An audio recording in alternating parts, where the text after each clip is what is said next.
오늘 함께 보실 말씀은 마태복음 2장 13절부터 18절까지 말씀입니다.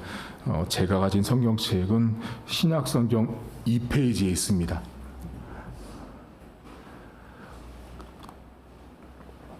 마태복음 2장 13절부터 18절입니다.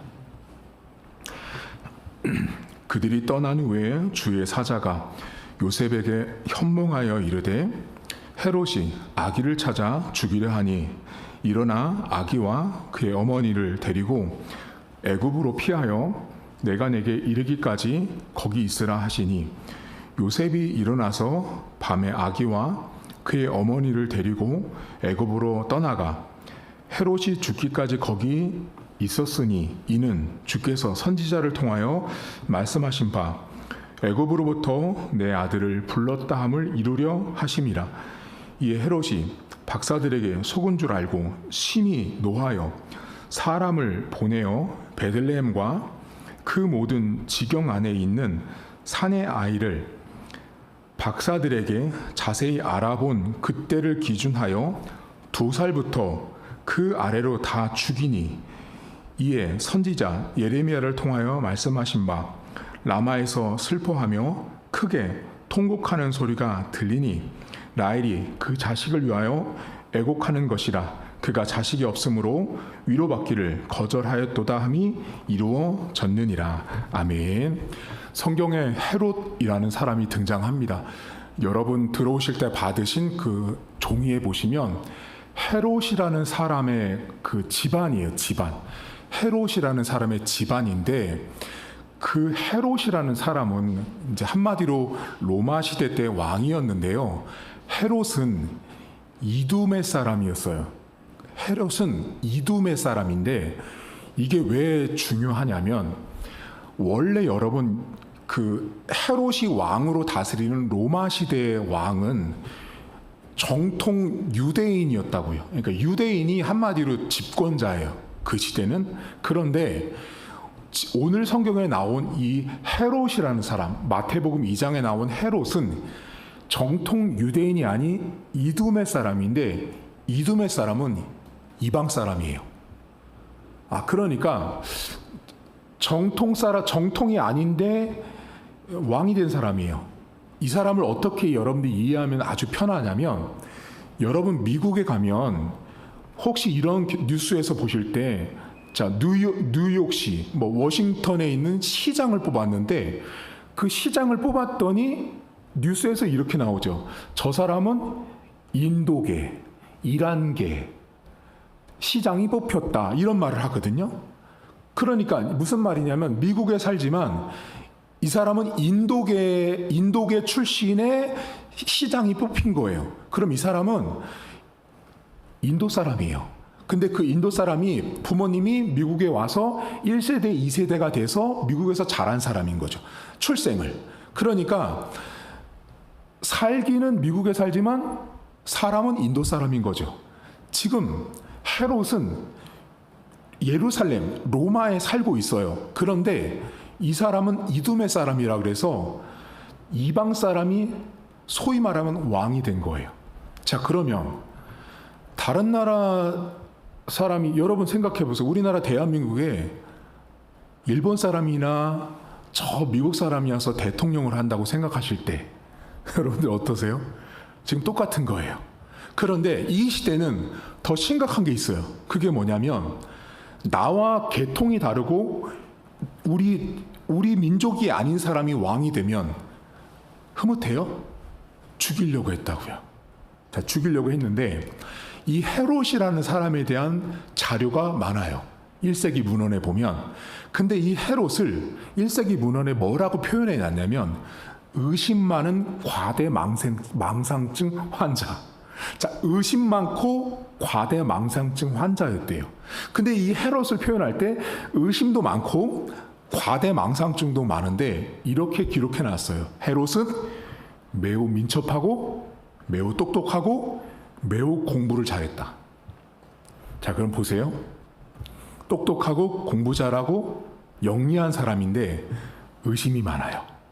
과대망상까지 있어요. 자, 이런 사람을 여러분 남편으로 두신다면 제가 예상하건대 못 삽니다. 못 살아요. 왜 못 사는지 아세요? 자, 의심도 많아요. 근데 똑똑해. 근데 과대망상증까지 있어. 그럼 이렇게 하는 거예요, 여러분. 여러분들이 아침에 나갈 때 어제는 노란색 옷 입고 오늘은 빨간색 옷 입잖아요. 그럼 여러분들이 빨간색 옷을 입는 걸 가지고 그때부터 의심하기 시작하는 거예요. 못 살죠. 의처증이라 그러잖아. 이런 사람이에요. 자, 이 헤롯은 문제가 좀 있어요. 자, 의심 많고 똑똑한데 과대망상증까지 있어요. 그럼 이 사람은 근데 이두메 사람이에요. 나는 정통 유대인도 아닌데 왕이 됐어요. 그럼 이 사람은 어떤 과대망상을 하고 살았을까요? 분명히 내 주변에 역적이 있을 거야. 분명히 나를 해하고 내 자리를 탐하는 사람이 있을 거야. 그렇게 생각합니다. 그리고 실제로 이 헤롯이 역사 기록에 보면 1세기 문헌은 이 사람이 어떤 일을 실제로 하는지 아세요? 자, 장모님, 처남, 삼촌, 그리고 세 아들을 다 죽입니다. 여러분 놀라시지도 않네요. 이 사람은 정신병자예요. 우리 흔히 하는 말로 사이코패스예요. 사이코패스. 제정신이 아닌 거예요. 그러니까 사람을 죽이는 것을 여러분 장모님, 처남, 삼촌, 아들 셋을 다 왜 죽였겠어요? 하나예요. 저 사람들이 내 자리 빼앗을 거라고 생각한 거예요. 그게 성경에 나온 헤롯이에요. 그러니까 여러분이 오늘 읽은 마태복음에 나온 헤롯이라는 사람은요, 정상이 아닌 사람이 지금 성경에 기록되어 있는 거예요. 이 사람이. 자, 이 사람이 왕일 때 누가 태어났냐면 예수님이 태어났다고요. 자, 이 사람 여러분 어떻게 해요? 이 사람 예수님이 죽이려고 2살 아래의 사람 다 죽이잖아요. 이게 여러분이 볼 때는 목사님 어떻게 그 2살밖에 안 된 애들을 죽일 수가 있어요? 하지만 이 사람은 사람 죽이는 일은 매우 쉬운 사람이에요. 아까 말씀드렸잖아요, 여러분. 아들 셋도 다 죽인 사람이에요. 지금 동방에서 여러분 들어봤던 동방 박사들, 이게 점술가들이에요, 여러분. 점술가들이 뭐냐면 1세기 당시에는 하늘의 별을 보고 왕이 태어났다, 나라가 세워졌다, 나라가 망할 것이다를 점쳤다고요. 한마디로 하늘을 보고 점치는 사람들, 그게 점술가예요. 근데 점술가들이 보니까 하나님의 말씀대로 이 예루살렘, 오늘 보면 베들레헴에 별이 나타났고 그 별을 보고 와요. 근데 문제가 생기죠. 오늘 본문에 보면 요 별이 나타난 걸 보고 왔던 이 점술가들 때문에 헤롯이 그 사실을 듣게 되고 알게 돼요. 근데 오늘 성경에 보면 소동이 벌어졌다라는 말이 나오거든요. 이 소동은 뭐예요, 여러분? 아까 전에 말했던 헤롯을 잘 생각해 보셔야 돼요. 자, 별이 떴는데 별을 보고 동방 박사들이 왔는데 왕이 태어났다고 생각했단 말이에요. 왕이 나타났다고 생각했단 말이에요. 그걸 믿고 왔단 말이에요, 여러분. 그래서 이 사람들 어떻게 해요? 황금과 유황과 모략을 가지고 예수님의 아버지인 요셉과 마리아 앞에 경배하잖아요, 여러분. 이 동방 박사들이 와서. 근데 그 상황 모두를 전후 과정을 이 헤롯이 알았단 말이에요. 근데 여기 본문에 소동이 일어났단 말이에요, 예루살렘에. 그럼 이 소동이 뭘 것 같으세요, 여러분? 이 사람요, 이 소동 안에 아이 죽일 계획과 살해를 계획할 준비가 다 일어나고 있었던 거예요, 지금요. 그래서 결과적으로 어떻게 오늘 본문의 끝절에 보면 2살 아래로 아이들을 다 죽였단 말이에요. 그러면 여러분들이 볼 때, 자, 아이를 죽인 거는 아까 말씀드렸던 것처럼 이 사람은 사람 죽이는 거 쉬운 사람이에요. 근데 성도님들이 한 가지 모르는 게 있어요. 자, 어디 태어났어요? 예수님은 베들레헴에 태어났단 말이에요. 그럼 베들레헴은 대도시예요? 소도시예요? 시골 마을이에요? 시골 마을이에요. 조그만 마을이에요. 조그만 마을. 크지 않아요. 그러면 제가 지금까지 목회를 하면서 성도님들이 되게 오해하는 게 하나 있어요. 그게 뭐냐면 여기 아이를 죽이죠. 2살 아래로 죽이잖아요. 그럼 제가 여쭤보잖아요. 그럼 여러분들 뭐라고 말해요? 말씀하시냐면 수백 명, 수천 명을 죽였을 거라는 거예요. 여러분 생각해 보세요. 그 당시는요, 지금보다 인구 숫자가 적었다고요. 자, 인구 숫자가 적었다는 말은 여러분 수백 명, 수천 명의 2살 아래로 죽였다는 건 그만큼 수백 명의 임신한 여성분들이 있어야 한다는 말 아니에요? 맞죠? 근데 그 일이 되려면 베들레헴이라는 도시의 인구가 그렇게 돼야 되는데 그렇게 안 됐다고요. 그래서 고고학자들이 1세기 문헌을 찾아봤더니 예수님 당시 헤롯이 다스릴 당시에 베들레헴에서 최소한 많이 잡았을 때 헤롯이 죽였을 2살 아래로 죽였을 아이들의 숫자는 대략 몇 명이냐면 20명 정도래요. 그러면 상식적으로 이해가 가는 거예요. 그 어디서 여러분들이 들었는지 모르겠지만 성도들한테 물으면 수천 명을 죽였다고 알고 계신 분이 있는 거예요. 여러분 수천 명의 숫자는 나올 수가 없어요. 그 시대 배경 속에서는 최소한 많아요 20명이에요. 사실 근데 20명도 이건 말도 안 되는 숫자죠. 이렇게 하면 안 되죠. 근데 헤롯이 이 베들레헴에 태어난 아이들을 그래서 죽여요. 자, 그런데 결론은 죽였는데 이 죽이기 전에 동방 박사들이 와서 예수님 어머니하고 아버지 앞에 와서 이렇게 막 경배하고 나서 돌아가거든요. 돌아가고 난 다음에 그날 밤에 요셉에게 오늘 성경에 현몽하여라고 나와요. 현몽이 뭐예요, 여러분? 꿈에 나타난 거예요. 근데 이 헬라어 성경이 어떻게 구성되어 있냐면 현몽하여라고 나오지만 꿈을 통하여, 꿈이라는 방법을 통하여 하나님의 메시지를 전했다라고 나와요. 분명히 꿈을 사용한 거예요. 자, 그런데 여러분 여기서 항상 조심할 거. 그렇지, 우리 하나님은 꿈을 사용하시니까 어젯밤에 내가 꾼 꿈도 여러분, 자, 여러분이 꾼 꿈에 자, 10,000가지 중에 10,000가지는 다 개꿈입니다. 그러니까 꿈을 절대 믿지 마세요. 여러분 재작년인가 제가 아티클 드렸죠? 꿈과 관련된 아티클도 드렸어요. 여러분 집에 가면 있으실 거예요. 그 읽어보세요. 교회 홈페이지에도 꿈과 관련된 아티클을 제가 신학적으로 풀어놔서 설명한 게 있어요. 자, 꿈은요, 정신과 의사들이나 대부분 의사들이 무슨 말 하냐면 여러분들이 평상시 하루 종일 매일같이 머릿속으로 골몰하고 생각하는 것들이 다른 모습으로 투영되고 다른 모습으로 바뀌어져서 환원돼서 나타나는 거래요. 그러니까 꿈은 하나님이 꿈으로 역사할 때는 정말 매우 특이한 상황과 환경 속에서 역사하세요. 그게 어디냐면 전에 말씀드렸죠. 선교지나 북한 땅이나 중국같이 기독교인들이 핍박받고 있는 상황 속에서 하나님이 아주 특별한 꿈을 통해서 역사하세요. 그러니까 꿈은, 자, 여러분들이 요즘에 꾸는 꿈 있잖아요. 혹시 어젯밤에 꾼 꿈이 있죠? 그거 어제 피곤해서 꾸신 꿈이에요. 근데 목사님 어제도 꿈을 꿨는데 하나님 혹시 이런 꿈은 아닐까요? 아니요. 제가 지금까지 수많은 성도들을 만나봤을 때 제가 지금까지 아무도 한 명도 그 꿈대로 하나님의 계신 꿈을 만나본 성도는 단 한 명도 없었다. 저는 아마 죽을 때까지 그런 성도 못 만날 거예요. 다시 말하면 하나님은 여러분 꿈으로 말씀하시지 않고 성경으로 말씀하세요. 그걸 기억하고 믿는 게 더 중요해요. 지금 요셉은요, 매우 특별한 하나님의 일들을 만들어가는 예수님의 탄생과 관련된 꿈이에요. 그러니까 이 꿈은 사실 현몽이라고 나왔지만 더 노골적으로 말씀드리면 리블레이션, 계시예요. 계시. 하나님의 뜻을 드러내기 위해서 지금 이 꿈을 사용하고 있었던 거예요. 자, 그런데 현몽에서 뭐라 그러세요?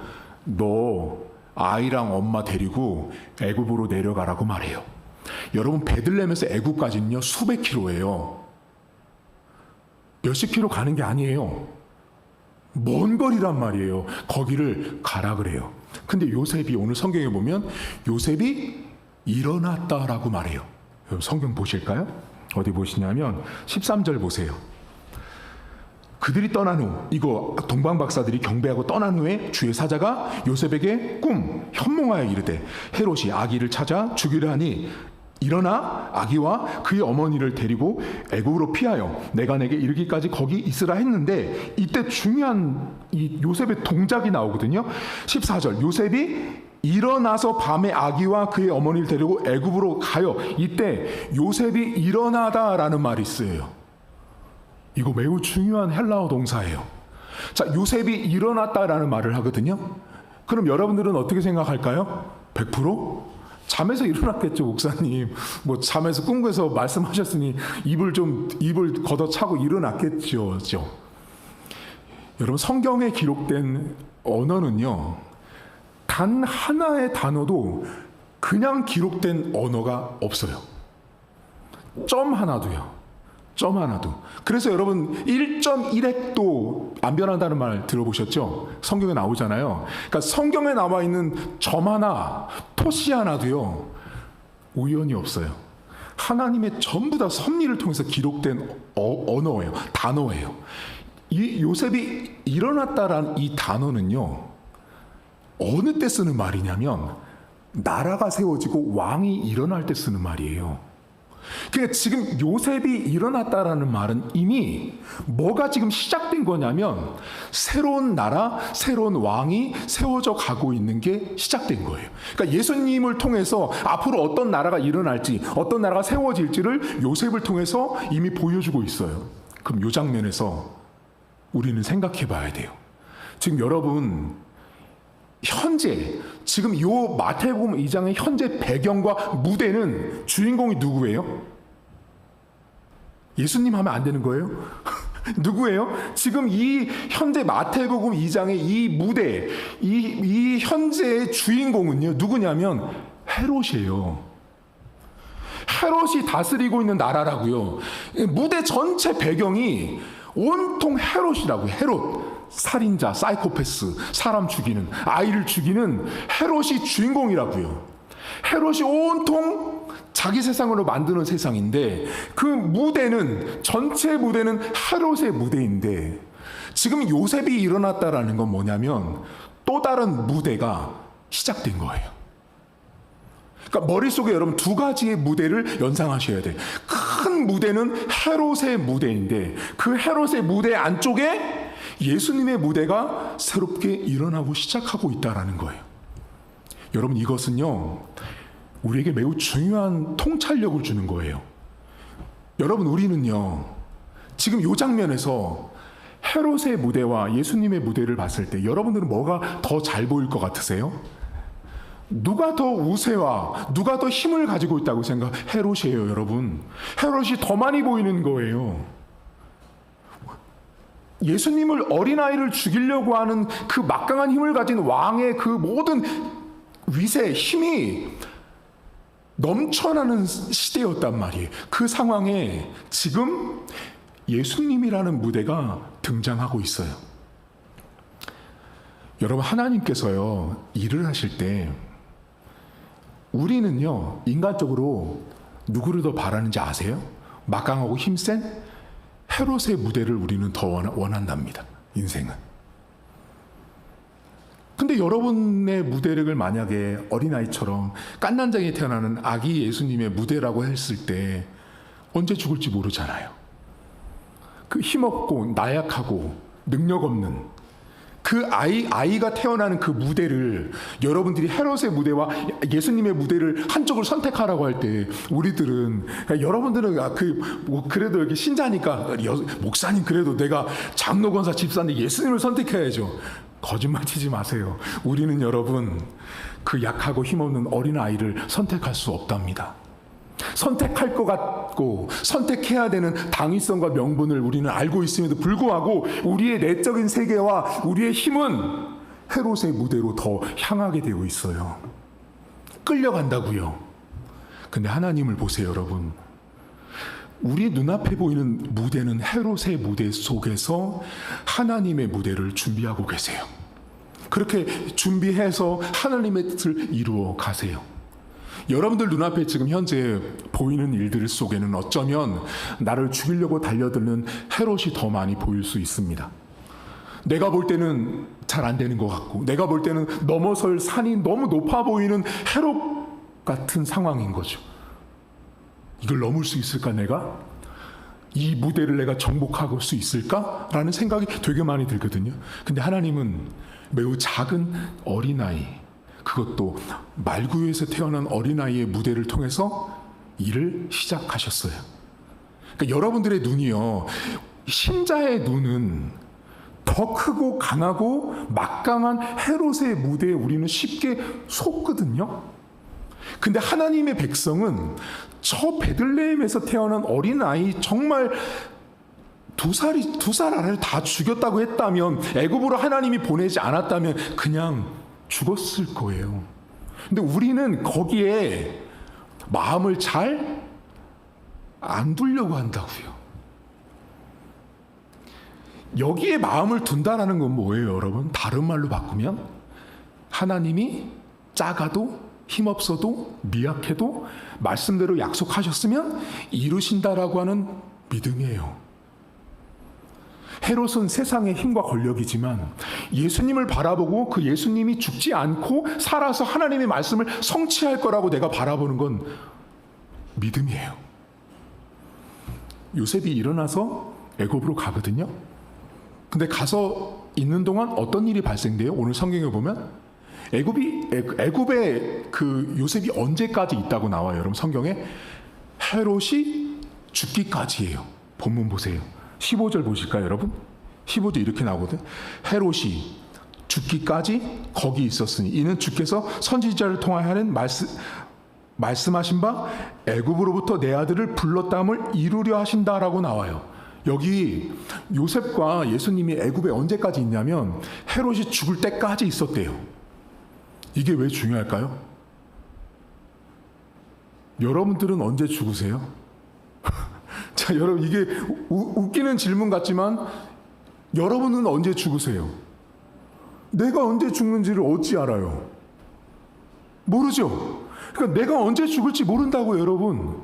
근데 지금 예수님의 탄생과 관련된 이 헤롯의 죽음을 뭐라고 표현하고 있냐면, 헤롯이 죽을 때까지 있었다라는 건 세상 천지에 아무도 몰랐는데 하나님만 알고 있었던 거예요. 그러니까 하나님이 헤롯이 언제 죽을지를 다 알고 계셨고, 그때까지 예수님과 요셉을 거기 죽을 때까지 두신 거예요. 그리고 올라왔단 말이에요, 여러분. 자, 이 장면에서 분명히 하나님께서 헤롯의 죽음 시점과 모든 계획을 다 알고 계셨는데, 저희를 그 애굽에 헤롯이 죽을 때까지 기다리고 있는 요셉의 위치에 저와 여러분들 한번 놔보세요. 우리는 어떻게 할 것 같으세요? 우리는 절대 못 기다리죠. 못 기다립니다. 왜요? 남의 땅에 가서 언제까지? 여러분, 헤롯이 지금 죽을 때까지라는 게 이게 한두 달이겠어요? 언제인지 모르잖아요. 그럼 저 같으면요, 대충 내 생각에 이거 하나님의 때야. 이거 하나님이 응답 준 거야. 이쯤 됐어. 얘들아, 짐 싸. 올라가자. 우리는 그렇게 올라갑니다. 근데 오늘 성경은 하나님이 헤롯을 데려가실 때까지 요셉은 움직이지 않아요. 여러분, 하나님은요, 여러분의 시간을 붙잡고 있는 하나님이라는 걸 절대 놓으시면 안 돼요. 여러분, 언제 죽을지 모르시죠? 그래서 하나님 앞에 우리가 여러분 까불면 안 돼요. 진짜로. 우리 언제 죽을지 몰라요. 아무도 몰라요. 여러분, 태어날 때는 순서가 있어도 갈 때는 순서 없다, 이런 말 하시잖아요, 어른들이요. 그게 하나님이요, 우리를 언제 데려갈지 모르는 거예요. 근데 오늘 성경을 잘 보면 헤롯이라는 사람은 정말 악한 자예요. 하나님의 일들을 방해하고 하나님의 사역에 악한 세력으로 등장한 자예요. 근데 하나님이 그의 죽음의 때를 계획하고 계산하고 알고 계셨다. 요셉을 그 후에 올려 보내세요. 여러분들이, 우리가 성탄절을 보내잖아요, 여러분. 대강절을 지금 보내고 있어요. 예수님이, 목사님, 왜 꼭 성탄절 나오셨을까요? 몰라요, 여러분. 목사님, 왜 예수님이 이 땅에 이렇게 동방박사들도 구유에 누이시고 이렇게 막 이런 헤롯의 이런 시점을 통해서 왜 이때 오셨을까요? 몰라요. 단 하나가 있어요. 우리는 모르거든요. 근데 성경은 우리에게 하나를 알려줘요. 그건 뭐냐면 하나님이 말씀하신 바를 이루시기 위해서 그때 그 시점에 그 일을 행하시는 거예요. 여러분 삶에 벌어지는 수많은 일들이 있거든요. 그게 좋은 일이든 나쁜 일이든 그거 여러분 우연 아니에요. 여러분 신자는요 우연이 없어요. 릭 워렌 목사님이란 분이 있거든요. 그분이 무슨 말을 하냐면 모든 인간사에 벌어지는 사건 사고는 단 하나도 하나님의 뜻에서 벗어난 일이 없다라고 말해요. 여러분들과 제가 만나고 여러분들이 가정에서 자식을 낳고 남편을 만나고 여러분에게 아들, 딸이 있고 이 모든 거 있잖아요. 그거 다 우연 아니라고요. 우연이 아니에요. 저 사람이 우리 아빠가 아니었으면 얼마나 좋았을까. 저 사람이 우리 엄마가 아니었으면, 저 부잣집 회장님이 우리 아빠였으면, 우리 엄마였으면. 그렇게 안 돼요, 여러분. 왠지 아세요? 하나님이 여러분 인생 가운데 계획하고 섭리하셔서 지금이 있는 거예요. 여러분 삶에는 헤롯의 무대가 더 보이세요? 예수님이 일어나고 있는 무대가 더 보이세요? 우리는요, 저 베들레헴에서 태어난 어린 아기 예수님, 힘없는 예수님의 무대에는 별로 관심 없어요. 화려한 무대, 힘 있는 무대, 막강한 무대를 갖고 있는 헤롯의 무대에 우리는 어찌하든 발 한 짝이라도 얹고 싶어 하거든요. 그래야 안 죽을 것 같거든요. 근데 신앙인은요, 거기에 발 담그는 게 아니에요. 아무리 힘이 세고 능력이 좋아 보여도요, 우리는 믿음의 눈을 가지고 저 베들레헴의 말구유를 바라볼 줄 알아야 돼요. 근데 바라보기 싫죠. 바라본들 목사님 말구유에서 뭐가 나오겠어요. 그래서 헤롯한테 가야지. 그 떡고물에도 떨어질 거 아니에요. 그 2살배기도 안 된 애기가 뭘 나한테 주겠어요. 아니요. 그 아이 때문에 우리는 영원한 생명을 얻고 지옥 백성이 아닌 천국 백성을 얻었다라는 거예요. 헤롯이 죽기까지 애굽에 있었던 그 시간을 기억하세요. 여러분 언제 죽을지 모르시잖아요. 그건 뭐냐면 내가 지금 오늘을 살고 있는 것이 이게 특별한 은혜라는 거예요. 내가 언제 죽을지 모르고 나를 하나님이 언제 부르실지 모른다라는 이 사실 자체가 여러분 기적이에요. 여러분 만약에요 저한테 오셔 목사님 저 3일 있다 죽는데요. 저 1년 반 있다가 딱 몇 날 며칠 몇 시에 하나님 저 데려가신대요. 여러분 하나님이 그걸요 인생들에게 그 누구에게도 알려주지 않았어요. 그거 알았으면 여러분들이 이렇게 살지 않아요. 하나님 앞에 예배도 안 드리거든요. 왜요? 제가 만약에 여러분한테 집사님 왜 오늘 교회 안 오셨어요?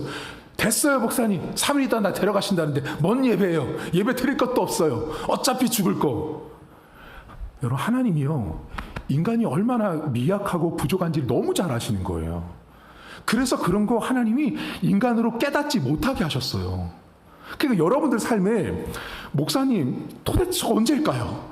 언제쯤 이 헤롯이 죽을까요? 알려고 하지 마세요. 모르셔도 돼요. 때 되면 하나님이 죽이십니다. 목사님 이 문제 언제쯤 해결될까요?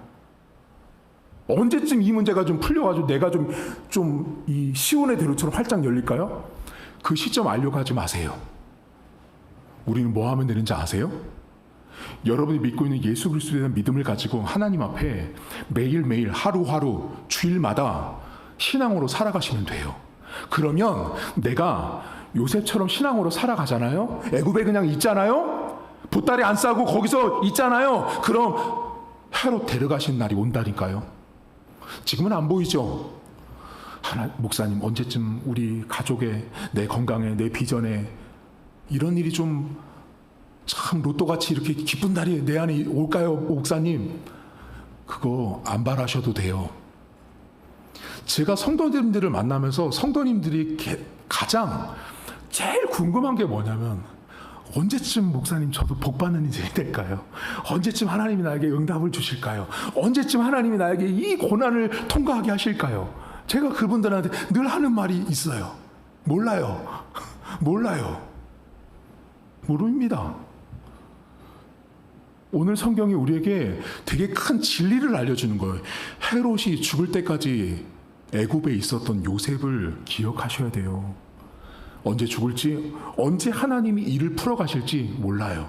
저 여기 알아요. 지금 몇 분이 자기의 인생의 그 시점 때문에 이걸 하나님이 어떻게 해결하실까, 그거 고민되는 분이 있는 거 제가 알거든요.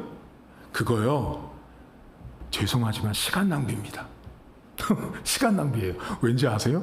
여러분, 그거요, 아무리 골몰하고 신경 쓰잖아요. 여쭤볼까요? 되든가요?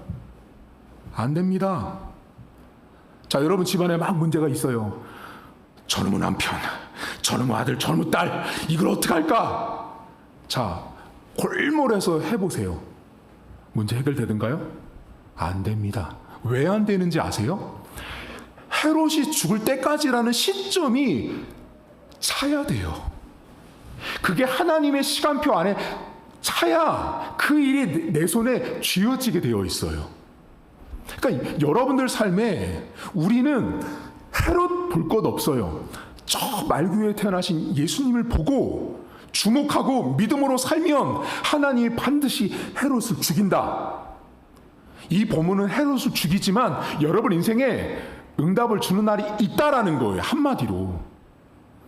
지금 우리 다음 세대, 여기 고민 많은 청년 알아요. 우리 청년 누구 다 고민할 사람들이잖아요. 우리 정은이, 희성이, 찬율이부터 전부 다. 또 군에가 있는 우리 아들들은 또 군에가 있는 거로 또 고민하거든요. 목사님이 너희들한테 답을 주면 그거 고민해봤자다. 고민해봤자야. 너희가 머리 싸매가지고 고민해가지고 한다고 그것대로 될 것 같지? 어린 반푼어치도 없다. 안 됩니다. 하나님의 백성은요, 하나님이 이끌어 가요. 그 헤롯을 죽일 때까지 하나님이 그 일을 이끌어 가는 거예요. 아무리 내 자녀, 아무리 우리 교회 자녀라도요, 우리 뜻대로 안 돼요. 우리가 할 일은 뭐냐면, 하나님, 우리는 못합니다. 우리 아들, 딸들, 손자들, 손녀들, 우리 힘으로 못합니다. 하나님이 헤롯을 데려간 것처럼 저들에게 때를 주시고 시점을 주시고 상황을 주신 하나님께서 인도해 주십시오라고 하는 거예요. 단 조건이 있어요. 뭔지 아세요? 아까 그랬죠. 요셉은요, 애굽에서 여러분 우리처럼 야야 말발 팀 싸 떠날 준비해, 이게 아니었다고요. 이건 무슨 말이에요, 여러분? 진드기 그 자리에서 내 할 일을 해야 돼요. 그게 애굽이 주는 메시지예요. 애굽은 내 땅도 아니에요. 애굽은 내 고향도 아니에요. 당장이라도 떠나고 내 고향 땅으로 가고 싶은 게 사람 마음 아니에요, 여러분? 근데 요셉은 끝까지 거기서 살았어요. 그게 신자가 할 일이에요. 때는 하나님께서 정하시고 하나님이 인도하시지만 당신의 백성이 할 일이 있어요. 그게 뭐냐면, 오늘 내가 하나님 백성답게 비록 그 장소가 애굽일지라도 거기서 묵묵히 살아야 되는 거예요. 여러분이 볼 때는 내가 이 직장, 내가 이 환경 좀 벗어나고 싶은데, 아니요. 여러분이 지금 거기 있다라는 거, 헤롯을 죽일 때까지라는 그 시점 안에 있다라는 걸 믿음으로 보셔야 돼요. 그럼 하나님께서 여러분들의 길을 인도합니다. 성탄절을 준비하는 과정 가운데 여러분 인생의 큰 무대가 어쩌면 너무 헤롯의 무대만 보지 마시고요, 미약하지만 예수님을 더 주목하십시오. 그리고 내 시간도 내 시점도 하나님께서 다 잡고 있다라는 그 믿음으로 이번 한 주도 살아갈 수 있기를 주님의 이름으로 축복합니다. 이 시간 우리 한 가지만 놓고 좀 기도할 텐데요. 우리는 다 못 참아요, 여러분. 참 인내가 없고 부족해요. 하지만 하나님이 준비한 무대가 비록 베들레헴처럼 작을 수 있어요. 내가 볼 때는. 하지만 그곳에서 믿음으로 서야 되는 거예요. 애굽에 내려간 요셉처럼 살아야 되는 거예요. 올라올 생각만 하는 게 아니라 그 땅에서 살고 있어야 되는 거예요. 언제 헤롯을 데려갈지 모르기 때문에 내 위치에서, 내 상황에서 나는 최선을 다해서 거기서 삶을 살아내야 되는 거예요.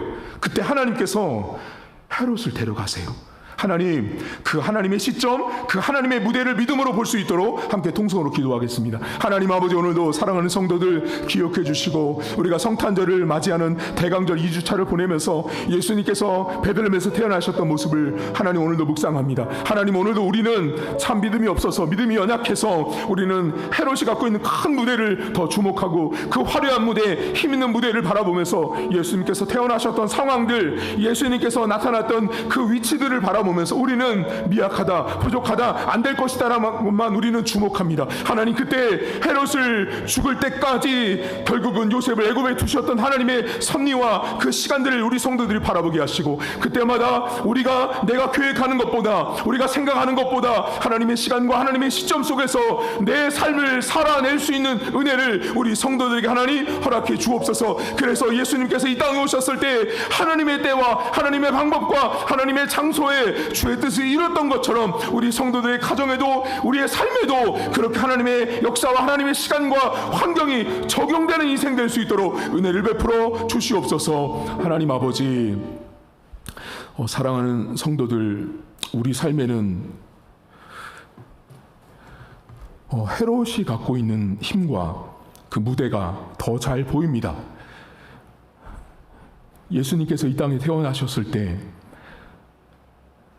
누구도 관심 갖지 않고 모두가 다 무시했고, 심지어 헤롯은 2살 아래로 다 죽이려고 했던 시대였습니다. 그런 시대 속에 왜 굳이 그때였는가라고 우리는 질문할 수 있지만, 하나님은 그때여야만 했기 때문에 예수님은 헤롯이 다스릴 때 태어나셨습니다. 인간적으로 보면 선한 왕, 따뜻한 왕, 좋은 왕일 때 예수님이 태어나면 좋을 것 같지만, 하나님의 방법은 인간의 생각과 다릅니다.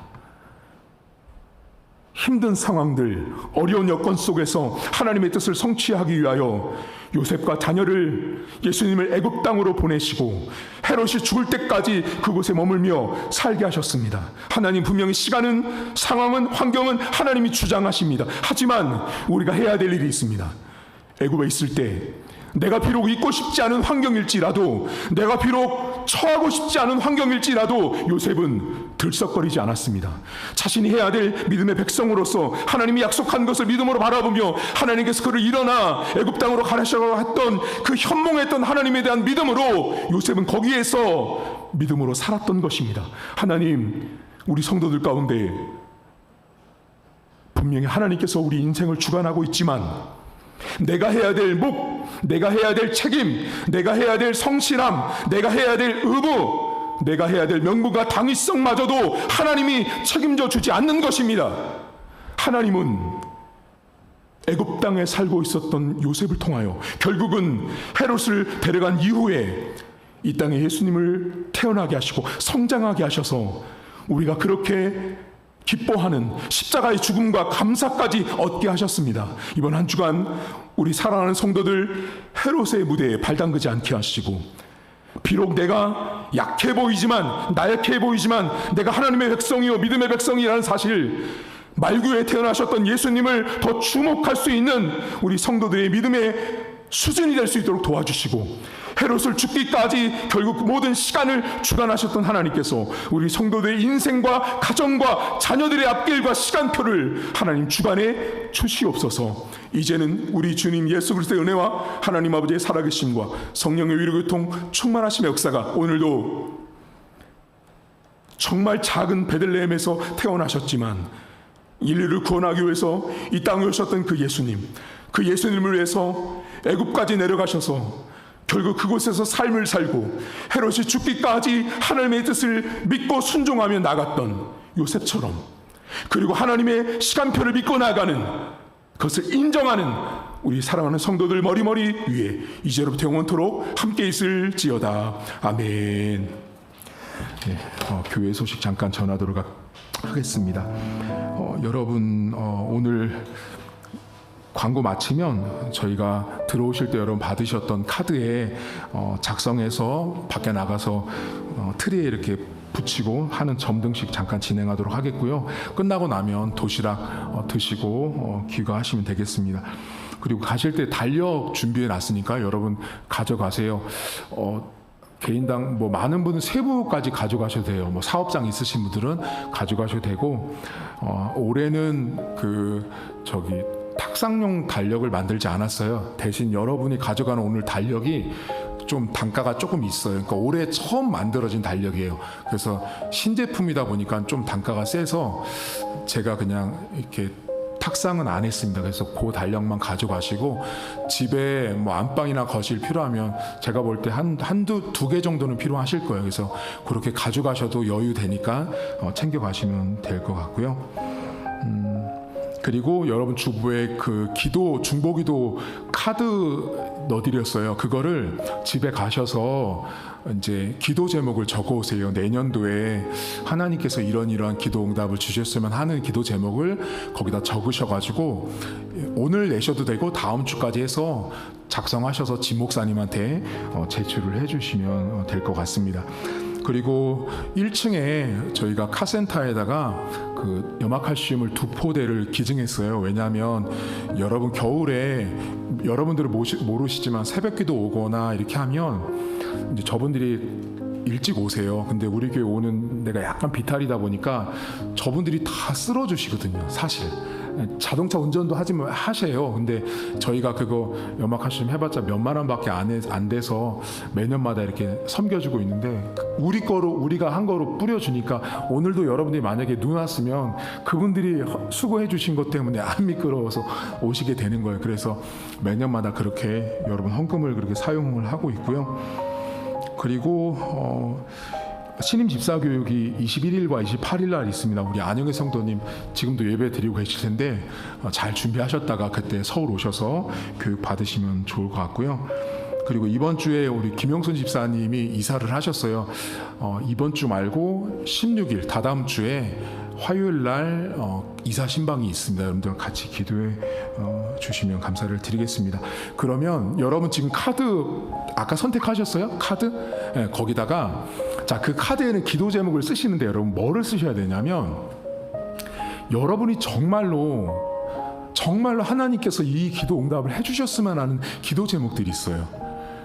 그게 그러니까 부모님들은 보면 보통 자녀 기도를 늘 쓰시거든요. 그거는 그 중보 기도에다 쓰세요. 그 기도 카드에는 여러분 기도 제목을 쓰세요. 여러분 거. 내 거. 나를 위한 기도를 좀 하시라고요. 너무 착해가지고 온통 자식 걱정이야. 온통 자식 걱정, 손주 걱정, 집안 걱정이에요. 그거 말고 여러분 거 쓰시라고. 여러분 기도 제목을 거기다 쓰고 거기다 묶으세요. 그 빵끈 있죠. 빵끈으로 묶으셔서 다 쓰신 분은 밖에 나가셔서 간사님이 나가 있을 거예요. 그럼 거기다 거시고 트리 앞에서 개인별로 한 컷씩 사진을 찍으세요. 기념사진 찍을 거니까 자 지금부터 작성하겠습니다.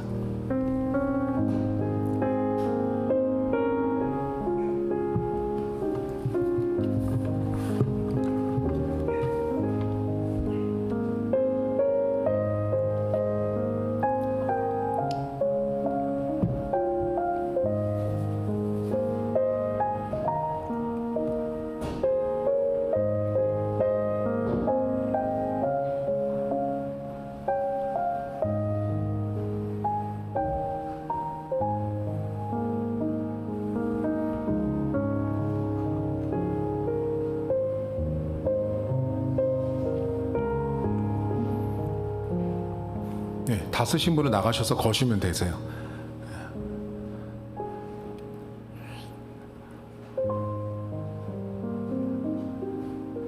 네, 트리에 걸고 들어오세요. 그러시면 되세요.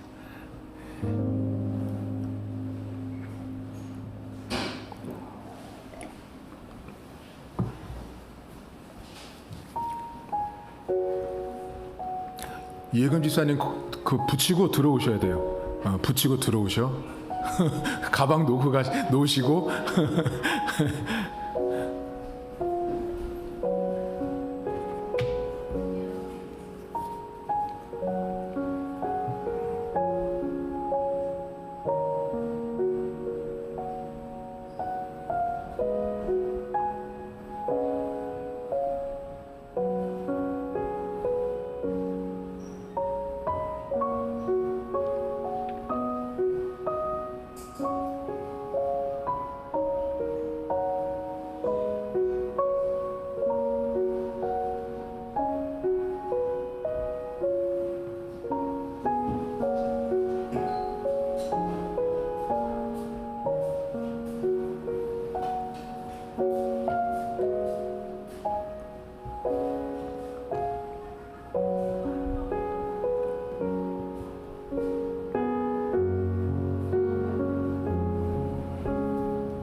다 하셨죠 이제.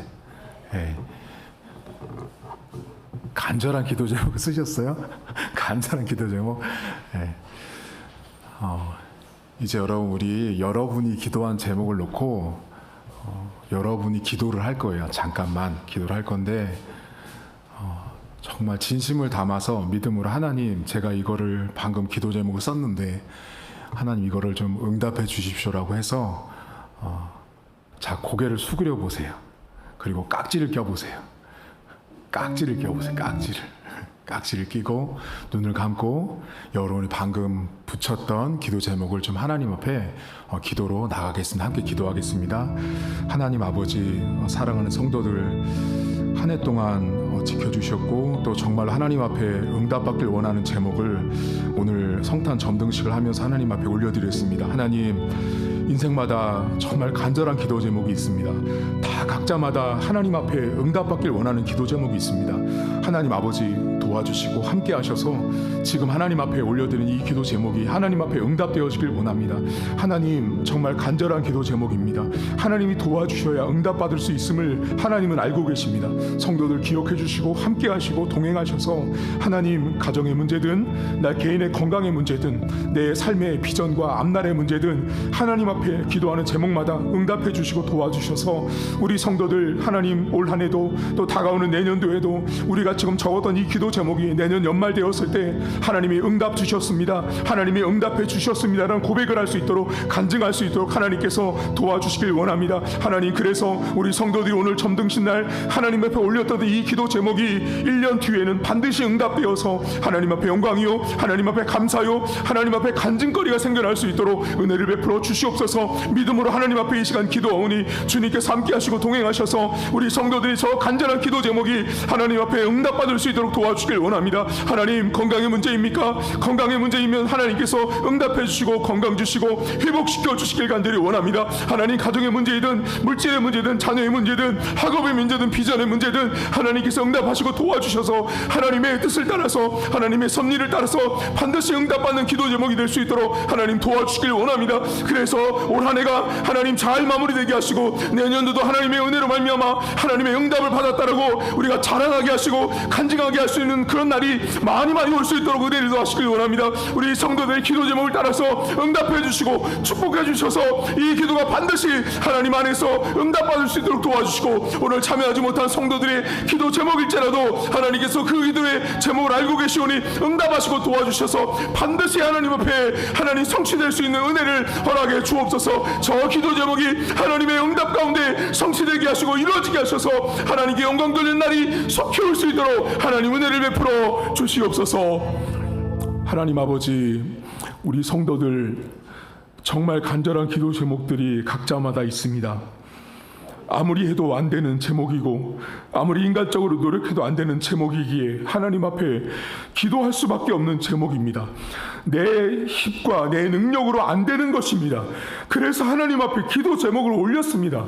하나님, 제가 할 수 있는 일이 아닌 것입니다. 주님 도와주시고 인도해 주셔서 성도들이 이 시간 하나님 앞에 올려드린 저 기도 제목이 반드시 하나님의 때 하나님의 방법을 따라서 내년도에 응답될 수 있도록 하나님 은혜를 베풀어 주시옵소서. 그 믿음을 가지고 살게 하시고 응답하실 하나님을 믿고 나가는 우리 성도들의 인생 될 수 있도록 도와주시고, 하나님 성탄을 맞이하는 12월달 내년도를 잘 준비하게 하시고 예수님을 준비하는 날이기도 하지만 새해를 잘 준비하는 우리 성도들이 인생 되게 하시고, 지금 붙인 저 기도 제목이 반드시 하나님 앞에 상달되어서 응답의 축복과 은혜를 누릴 수 있도록 우리 온 성도들 하나님 축복해 주시옵소서. 감사드리며 예수님의 이름으로 축복하며 기도하옵나이다. 아멘.